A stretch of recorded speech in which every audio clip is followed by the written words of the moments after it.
Watch and burn. Hey everybody, so tonight I want to talk about the original Hellraiser from way back in 1987 or 1988. And this was also directed by the author of the novella that the movie is based off of, known as the Hellbound Heart. And the author in question, of course, is Clive Barker. And I think that's probably the most impressive thing for me here, is just how decent of a film director that Clive Barker is. And it's a shame that Barker didn't choose to sort of branch out and do more movies and sort of hone his director craft. Because I gotta say that, A, this movie holds up. The direction is solid, the cinematography is there, the score complements it all. The effects, because it was done back in the late 80s, everything was completely practical. And his use of like reverse photography to sort of reassemble Frank's body once his brother's blood is hit the floor and sort of given birth to demonic Frank. It's incredibly well done. It's clever of Barker to use the idea of reverse photography that I know that right around the same time, James Cameron was figuring out how to do that with the chest burster in Aliens. He figured out how to use reverse photography to make it look like it was leaping at somebody as opposed to them moving it in the other direction. So I thought that was really clever. And I do like the pacing of this film. I like how sinister it feels. And the use of a more classical score, it elevates this film, sort of in the same way that Philip Glass's score for Bernard Rose's Candyman elevated that score from being just like a simple slasher film into something that had more style and more elegance. And that is exactly what the classical score does here for Hellraiser. This movie is still just as scary. The Cenobites are terrifying. I mean, the what is it there? The box of souls, the pillar of souls. Now, in 1987, we didn't have a lot to compare this to, so the Pillar of Souls looked rad until the Pillar of Souls got the upgrade that it did in Hellraiser 3, Hell on Earth. And then you realize just how bad this Pillar of Souls looks.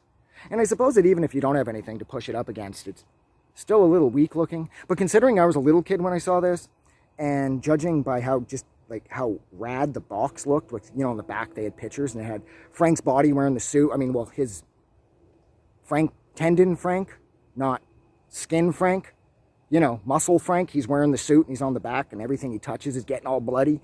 And I'm like, yo, this movie is so above my pay grade. But if my parents are going to sign off, I'm taking this fucking thing home, because if I get to watch this, I'll beat my friends to the punch and I'll be like little Johnny Badass or whatever.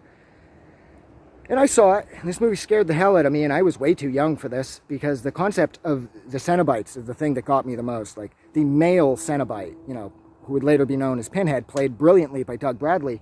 His presence and his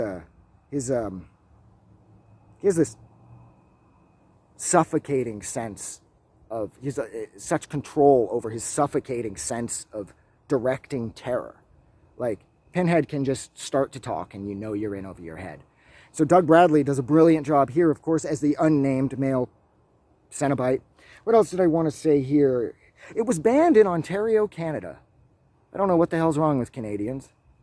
Those people up there are fucked. But anyways, it was banned in Ontario. Let's see. I also love how this movie is so wet. And I remember I saw the making of Marcus Nispel's Texas Chainsaw remake. And I remember the people at Platinum Dunes, one of them, of course, was Michael Bay, said to Marcus Nispel that if we make the movie as gory as you want it to be, like if we make a wet horror movie, it'll mean approximately a $25 million take-home difference as far as the box office returns are concerned. If you choose to make a horror movie wet, you lose money. If you choose to make a horror movie dry, it can still be gory, but as long as the gore doesn't look moist, you'll make approximately a 25 or so million more dollars. Now, of course, that was adjusted for inflation and whatnot during the time when the Jessica Biel Texas Chainsaw remake was out. In 1987, I don't think this movie would have made an additional 25 million, whether it had been dry or wet. But nonetheless, it's an interesting point that I believe it was Michael Bay made. But yeah, I think that's all I wanted to say. This movie's amazing. It came out back in 87 or 88, and it has aged so incredibly well. It's just as captivating, it's just as scary, and it's just as off-putting as it was back then. So thank you so much for hanging out with me while I discussed Clive Barker's 1987 film, Hellraiser. Like always, if you like this review, don't forget to do something nice for somebody. But like always, please don't forget that the world is actually a better place because you are in it. I'm gonna go. Have a good night.